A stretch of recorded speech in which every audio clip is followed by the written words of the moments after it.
Bonjour à tous les mélomanes, Lettres mélomane 2023-04, une seule œuvre marquante ce mois-ci, la suite Mississippi de Florence Price, et nous commençons immédiatement par cette œuvre. Mississippi Suite datant de 1934. De cette compositrice, nous avons déjà critiqué son concerto pour piano en un mouvement, qui est une œuvre très riche sur le plan de l'écriture virtuose et sur le plan harmonique. La suite Mississippi, quant à elle, est une magnifique œuvre qui s'inscrit dans le style de la suite éponyme de Faire des gros faits, laquelle date de 1926, presque 10 ans auparavant. Les mêmes principes sont à l'œuvre que chez Faire des gros faits, un style totalement classicisant, souvent très mélodique, une utilisation très poussée du folklore américain, lequel est très spécifique du nord de l'Amérique. Et l'on y reconnaît certaines parties à tendance jazzée, mais ce n'est pas l'essentiel qui se trouve au contraire dans l'harmonie et les thèmes mélodiques, notamment aux cordes. L'on peut ajouter à cela des effets très spécifiques, notamment des glissandis tout à fait étonnants.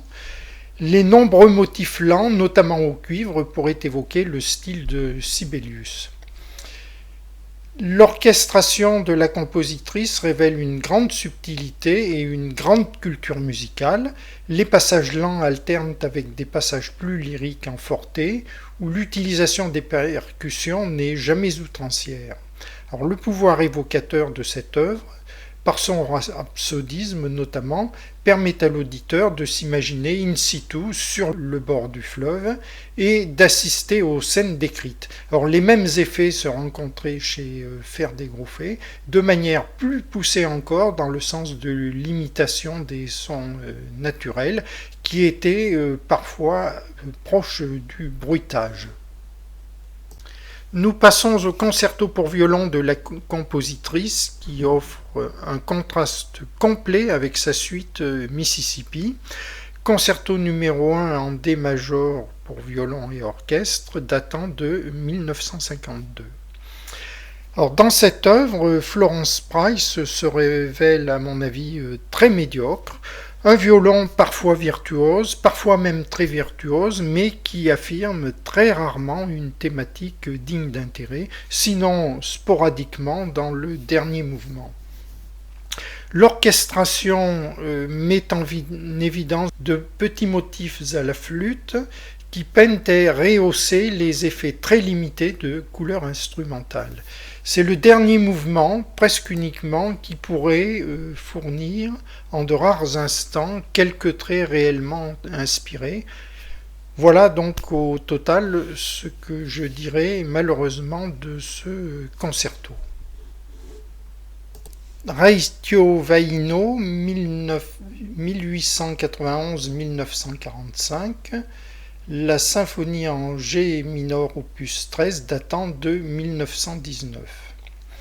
Alors, Raitio-Vaino, ce compositeur m'avait enchanté par son concerto pour piano opus 6. C'est un concerto qui est moderne positivement par sa rythmique très rapide et en contraste ses harmonies très consonantes. Alors de même, il m'avait séduit par sa pièce symphonique Jutsenet, les signes, qui est une pièce très virtuose sur le plan symphonique et de style impressionniste, mais il m'avait fortement déçu par sa trilogie Antigone et surtout sa Fantasia Poetica.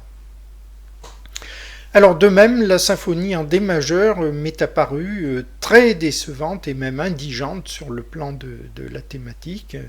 Je n'y entends absolument aucun motif qui se détache de l'ensemble. Alors sur le plan symphonique, on peut déplorer une certaine confusion des motifs et un abus des superpositions instrumentales. Alors le trombone est omniprésent dans les premiers troisième mouvement, alors parfois à découvert, mais cela n'entraîne aucun effet lyrique. Il est difficile d'établir une hiérarchie entre ces trois mouvements qui se perdent d'une manière égale dans la signifiance, malheureusement. Alors tout aussi impersonnel apparaît le style, qu'on ne saurait caractériser ni par le terme de romantisme tardif, pas plus que par le terme de post-impressionniste ou expressionniste, contrairement aux autres œuvres de Raiccio Vaino, qui étaient plutôt dans la veine post-impressionniste. Nous continuons avec Erik Tullinberg, 1761-1814, une œuvre pour violon orchestre, le concerto numéro 1 en B flat major datant de 1733. Alors c'est une œuvre de style pseudo-galant de la seconde moitié du XVIIIe siècle et qui souffre d'une manière générale des mêmes insuffisances qui sont afférentes à ce style. Alors un concerto de style galant, sans que ce soit néanmoins outrancier, ni même que cette caractéristique signifie toujours un retour constant à la ritournelle. L'œuvre comporte quelques passages qui s'affranchissent du style galant, alors notamment aux 2/3 du premier mouvement. Alors comme presque toujours dans les concertos de l'époque, eh bien, ce sont les épisodes symphoniques qui départent le plus, et notamment par un emploi assez désastreux du corps. Alors le meilleur mouvement, c'est probablement le deuxième mouvement lent, qui impose une mélodie relativement neutre, dépourvue de toute ritournelle. Nous en arrivons à l'œuvre revisitée, Franz Liszt 1811-1886, une œuvre pour orchestre, les Fantaisies hongroises. Alors il s'agit de transcription et notamment la transcription de certaines rhapsodies hongroises à partir des œuvres originales pour piano solo. Alors pour piano solo, il y a 19 rhapsodies dans ce genre initial, sauf erreur de ma part, et d'où sont tirées ces 6 rhapsodies et notamment les préludes. Alors avouons que le symphonisme de Liszt apparaît souvent assez sommaire, si on se réfère à ces 12 poèmes symphoniques qui, à mon avis, sont d'un intérêt assez limité. Alors néanmoins, Liszt se révèle lyrique et son symphonisme comporte quelques singularités que l'on retrouve dans ses transcriptions. Alors l'on y retrouve surtout, heureusement, la haute valeur thématique de ces rhapsodies hongroises qui était présente initialement dans la version pour piano solo. La version orchestrale de ces rhapsodies met particulièrement en valeur leur caractère dramatique et notamment ce qui concerne les parties lentes, le Lassane, par les basses de l'orchestre, comme dans le premier mouvement du Faust. Alors l'orchestration de Liszt apparaît à mon avis brillante, il utilise les cuivres, les percussions avec les éclats, mais parfois, me semble-t-il, eh bien, il y a un certain manque de raffinement.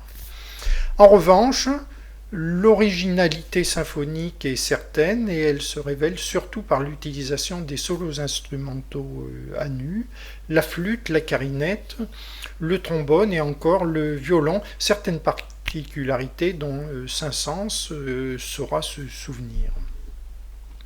Les parties rythmées, ce qui correspond au Friska, réalisent une utilisation judicieuse des pizzicati.